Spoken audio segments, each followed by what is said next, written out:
Hello everybody, Jailbait and Tackle Outdoors. We're in Fort Myers Beach, showing you the devastation that really impacted the Fort Myers Beach Pier. I'm going to show it to you. The pier was 560 feet in length.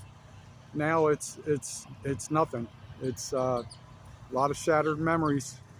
A lot of people proposed on this pier, and a lot of good memories for a lot of people, but it's gone. It's devastated.